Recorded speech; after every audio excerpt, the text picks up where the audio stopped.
మీ ముందుకి ఒక ఇంట్రెస్టింగ్ టాపిక్తో వచ్చేసాను. ఆ ఇంట్రెస్టింగ్ టాపిక్ ఏంటో తెలుసా? మనని బాగా బాధ పెడుతూ ఉంటుంది ఆ టాపిక్కి. అదేనండి కంపారిజేషన్.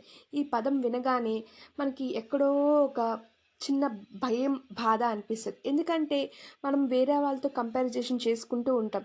అది మంచిది కాదని తెలిసి కూడా మనం కంపారిజేషన్ చేసుకుంటాం. ఇలా వేరే వాళ్ళతో కంపారిజేషన్ చేసుకోవడం వల్ల ఏమవుతుందో ఒక చిన్న కథ ద్వారాగా తెలుసుకుందాం. ఇంకా కథలోకి వెళ్ళిపోతే ఒక చిన్న అమ్మాయి. తను ఎప్పుడు చూసినా డల్‌గా ఉంటూ ఉండేది. అయితే తను డల్‌నెస్ కారణం కంపారిజేషన్. ప్రతిరోజు వేరే వాళ్ళతో పోల్చుకుంటూ వాళ్ళు అంత బాగా ఉంటున్నారు, నేనెందుకు ఉండలేకపోతున్నాను అని చాలా బాధపడుతూ ఉండేది. అలాగా రోజులు గడుస్తూ రోజు వాళ్ళ ఇంటికి ఓ పెద్దావిడ వచ్చింది. ఆవిడ్ని చూడగానే సత్య చాలా హ్యాపీగా ఫీల్ అయింది. తను చాలా హ్యాపీగా ఆ పెద్దావిడని రిసీవ్ చేసుకుంది. ఆ పెద్దావిడని రిసీవ్ చేసుకుంది. కానీ ఆ పెద్దావిడకి మాత్రం సత్య ఎందుకో చాలా డల్‌గా ఉంటున్నట్టుగా అనిపించడం ఏంటి, తనకి అర్థమైపోయింది. కానీ ఆ డల్‌నెస్‌కి కారణం ఏమిటా అని సత్యని ఆ పెద్దావిడ అడిగింది. ఆ పెద్దావిడ సత్యని అడగగానే సత్య ఇలా అన్నది, నాకు ఎప్పుడు చూసినా వేరే వాళ్ళ ఉండాలనుకుంటాను, వాళ్ళ చేయాలనుకుంటాను, కానీ నా వల్ల కావట్లేదు. ఎందుకు కావట్లేదో ఏంటో, దీనికి అసలు ఏం చెయ్యాలో, నాకు ఎందుకు ఇలా అవుతుందో అని అన్ని స్టోరీస్ చెప్పింది. అప్పుడు ఆ పెద్దావిడ, నీకు దీనికి ఒక సొల్యూషన్ ఉంది అని అనగానే అప్పుడు సత్య చాలా హ్యాపీగా ఫీల్ అయింది. ఆ సొల్యూషన్ ఏంటి చెప్పు, నాకు కావాలి ఆ సొల్యూషన్ అనగానే, రేపు మనం బయటికి వెళ్దాం, అప్పుడు నీకు ఆ సొల్యూషన్ నేను చెప్తాను అని ఆ పెద్ద ఆవిడ సంతోషంగా నవ్వుతూ చెప్పింది. అప్పుడు సత్య చాలా హ్యాపీగా ఆవిడ్ని కౌగిలించుకుంది. వాళ్ళిద్దరూ అడవికి బయలుదేరారు. అలా అడవిలో నడుస్తూ ఉండగా మా అమ్మల కబుర్లు చెప్పుకుంటూ ఉండి ఒక చోట కూర్చొని ఆగారు. అప్పుడు ఆ పెద్దావిడ ఆ ఎదురుగా ఏం చెట్లు ఉన్నాయి అని అడిగింది. అడగ్గా సత్య ఏమొచ్చు, ఒక కొబ్బరి చెట్టు, ఒక మామిడి చెట్టు ఉన్నాయి అని అన్నది. అయితే కొబ్బరి చెట్టు, మామిడి చెట్టు రెండు వాటితో అవి పోల్చుకొని కొబ్బరి చెట్టు ఇలా అన్నదంట, నేనెందుకు ఆ మామిడి చెట్టులాగా మంచి ఫలాలను ఇవ్వలేకపోతున్నాను, అలాగే మామిడి చెట్టు కూడా అనుకుందంట, ఎందుకు నేను ఆ కొబ్బరి చెట్టులా ఉండలేకపోతున్నాను అని అనుకుందంట.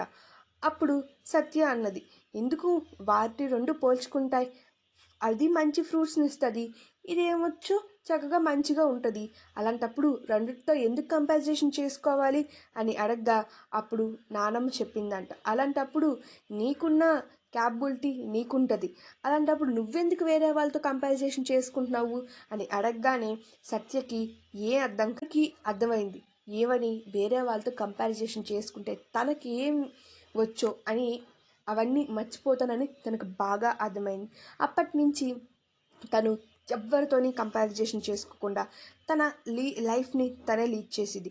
ఎవరైనా ఎప్పుడైనా తన హ్యాపీనెస్కి కారణం ఏమిటానంటే, నేను ఎప్పుడు ఎవరితోని కంపారిజేషన్ చేసుకోను, ఎప్పుడు నా దారిలో నేను నడుస్తాను అని చెప్పింది. ఈ కథ ద్వారా మనం ఏం తెలుసుకోవచ్చు, ఎప్పుడైనా ఎవరితోనైనా మనం కంపారిజేషన్ చేసుకోకూడదు. మనకేమొచ్చో, మనకేముందో వాటితోనే వెళ్ళాలి తప్ప వేరే వాళ్ళలాగా ఉండాలని మనం ఎప్పటికీ అనుకోకూడదు అని అన్నది. ఒక విషయం చెప్పి ఈ వీడియో ముగించాలనుకుంటున్నాను.